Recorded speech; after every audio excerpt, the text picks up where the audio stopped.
नमस्कार दोस्तों, एक बार फिर से स्वागत है आप सभी का तुल्यारिस के इस डिजिटल प्लेटफॉर्म पर। और जैसा कि इस समय रोजाना हम बात करते हैं रीट एसएसटी के कुछ इंपॉर्टेंट क्वेश्चंस के विषय में, तो आज फिर से हाजिर हैं आपके सामने कुछ और नए प्रश्नों के साथ, कुछ और नई जानकारी के साथ। दोस्तों, टेस्ट शुरू करने से पहले अगर आपने अभी तक वीडियो को लाइक नहीं किया है तो कर दीजिएगा, और चैनल को सब्सक्राइब नहीं किया है तो भी कर लीजिएगा, क्योंकि इस तरह के क्वालिटी एजुकेशन वीडियो केवल आपको यहाँ और इसी चैनल पर मिलते हैं।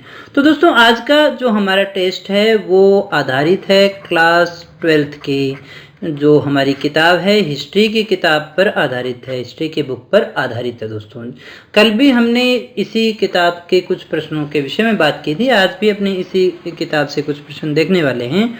ये जो हमारी ओल्ड आरबीएससी की किताब है वहाँ से ये क्वेश्चन आपके लिए सिलेक्ट किए गए हैं दोस्तों, और जो आपके टॉपिक से संबंधित हैं। दोस्तों, काफ़ी इंपॉर्टेंट क्वेश्चन है, पूरा ध्यान दीजिएगा।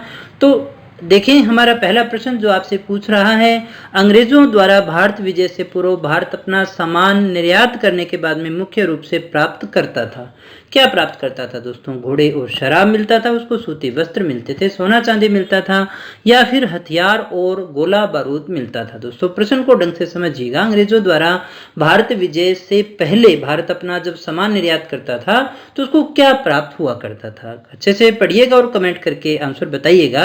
अगर नहीं भी आता है तो भी कमेंट कर दिया करो दोस्तों, कम से कम आपको पता तो चलेगा कि आपको आता था या नहीं आता था। और गलत करोगे तो फिर आगे कभी गलत नहीं करोगे दोस्तों, इसलिए इसको सही करना आवश्यक है दोस्तों। तो दोस्तों, हमारा यहाँ सही आंसर जो है वो चेक करें तो वो है नंबर 3, सोना और चांदी। आगे बढ़ते हैं दूसरे प्रश्न की तरफ। दूसरा प्रश्न हमारा स्थायी बंदोबस्त जो था उसका मुख्य उद्देश्य क्या था? भारत का आर्थिक विकास, कृषि उपज में वृद्धि, प्राचीन भारतीय पद्धति की पुनर्स्थापना, या फिर भारत में अंग्रेज भक्त वर्ग का निर्माण करना। दोस्तों, अच्छे से पढ़िएगा, और बहुत ही शानदार और बहुत ही इम्पोर्टेंट प्रश्न है हमारा। स्थायी जमींदारी बंदोबस्त को लेके आने का अंग्रेजों का मुख्य उद्देश्य क्या था दोस्तों? तो देखिए दोस्तों, सही आंसर हमारा वो है नंबर 1, भारत का आर्थिक विकास करना, ज्यादा से ज्यादा आर्थिक संसाधनों को जुटाना। ये तो वैसे भी कैसे हो सकता था दोस्तों, है ना, ये एक प्रकार के राजस्व के लिए ही था।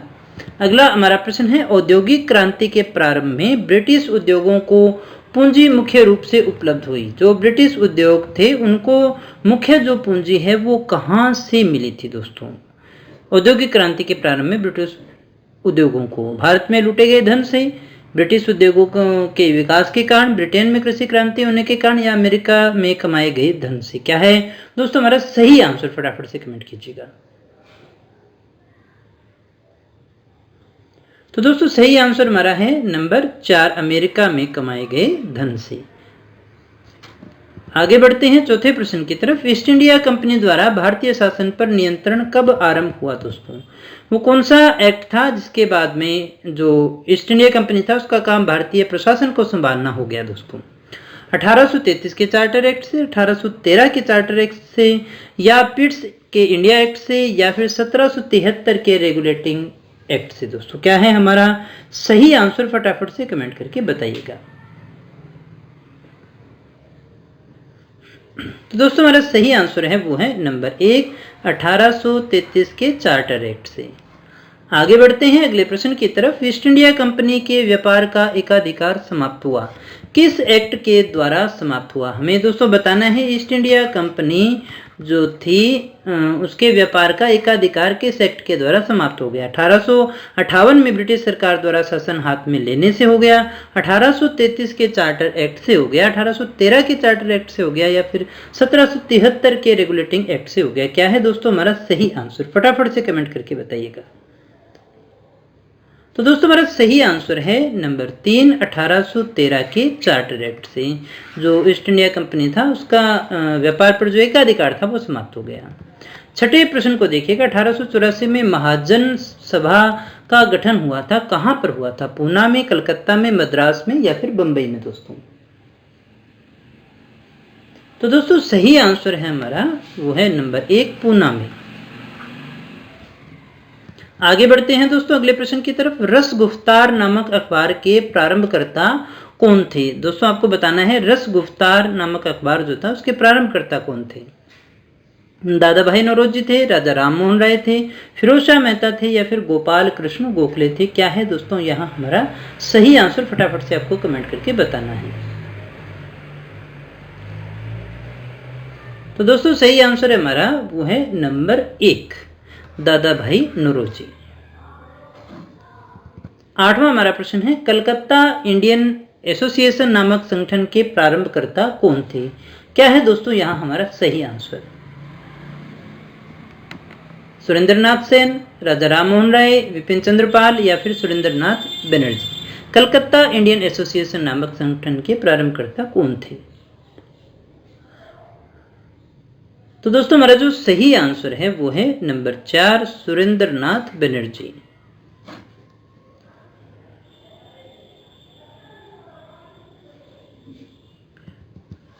नेक्स्ट हमारा प्रश्न है, प्रारंभिक वर्षों में कांग्रेस का प्रमुख योगदान था? प्रारंभिक जो हमारे वर्ष थे आज़ादी के, उस समय जब राष्ट्रीय आंदोलन प्रारंभ हुआ तो प्रारंभिक वर्षों में कांग्रेस का मुख्य योगदान क्या था? भारत में राजनीतिक चेतना फैलाना, अंग्रेजों को भारत की अवस्था से अवगत कराना, अंग्रेजों को सुधारों के लिए मजबूर करना, भारत में नियुक्त अधिकारियों को भारत की गरीबी के संबंध में जानकारी प्रदान करना। क्या है दोस्तों हमारा सही आंसर?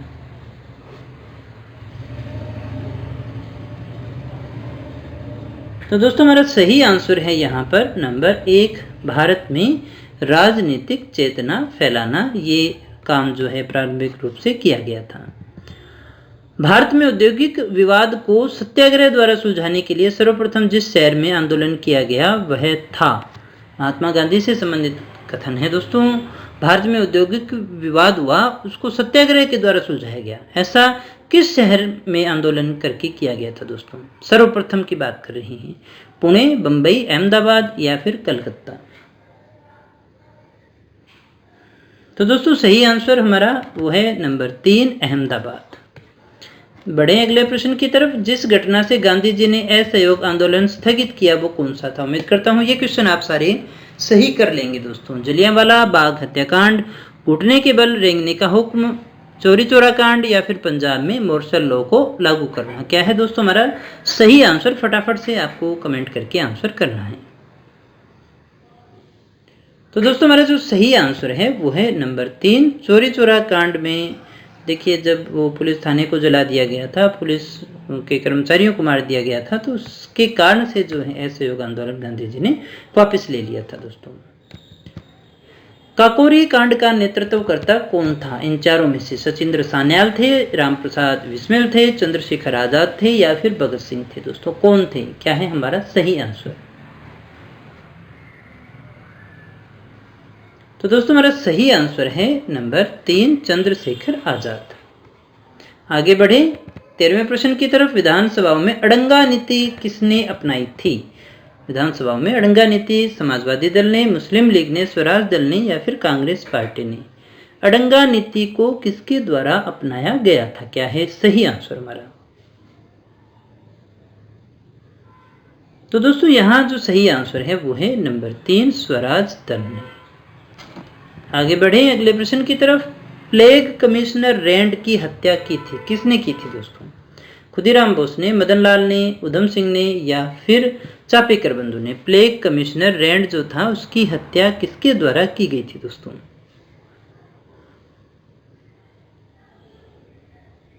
तो दोस्तों सही आंसर था हमारा नंबर 4, चापेकर बंधुओं के द्वारा।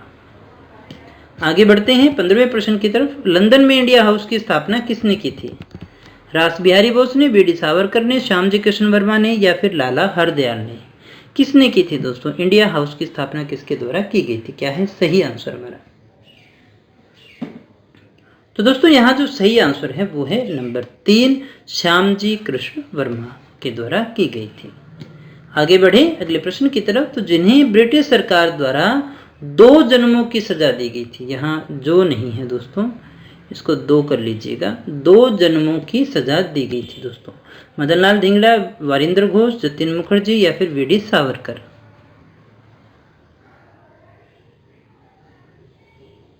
तो दोस्तों सही आंसर हमारा वो है नंबर 4, वी डी सावरकर। अगला हमारा प्रश्न है, गदर पार्टी का गठन किसने किया था दोस्तों? इन चारों में से आपको बताना है। लाला हरदयाल, सचिंद्र सान्याल, मैडम कामा या फिर राजा महेंद्र प्रताप।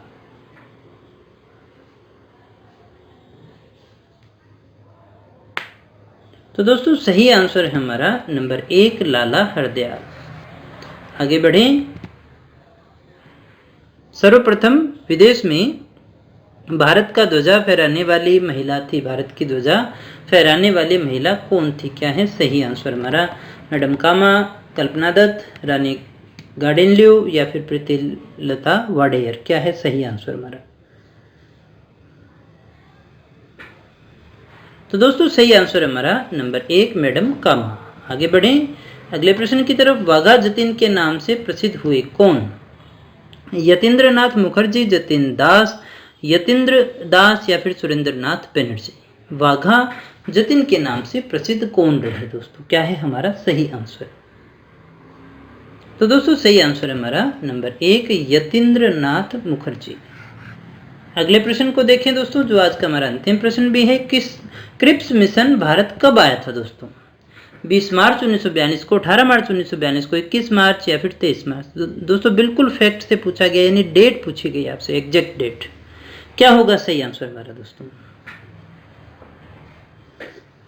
तो दोस्तों सही आंसर हमारा नंबर 4 क्रिप्स मिशन भारत कब आया था? 23 मार्च 1942 को। तो दोस्तों ये थे हमारे आज के प्रश्न। उम्मीद करता हूँ आपने काफ़ी कुछ सीखा होगा। सच में सीखा है तो वीडियो को लाइक करके मुझे बता दीजिएगा, और जैसा भी हो आप कमेंट जरूर करके हमें बताएं, ताकि हम इस कार्यक्रम में और सुधार ला सकें। तो दोस्तों अगर आप हमारी फ्री टेस्ट सीरीज को ज्वाइन करना चाहते हैं तो एंड्रॉयड एप्लीकेशन को डाउनलोड कर लीजिएगा। वहाँ पर इन फ्यूचर भी आपको बहुत कुछ मिलने वाला है दोस्तों। तो दोस्तों मिलते हैं नेक्स्ट वीडियो में कुछ और नए प्रश्नों के साथ, कुछ और नई जानकारी के साथ। तब तक बने रहे हमारे साथ। Thank you very much.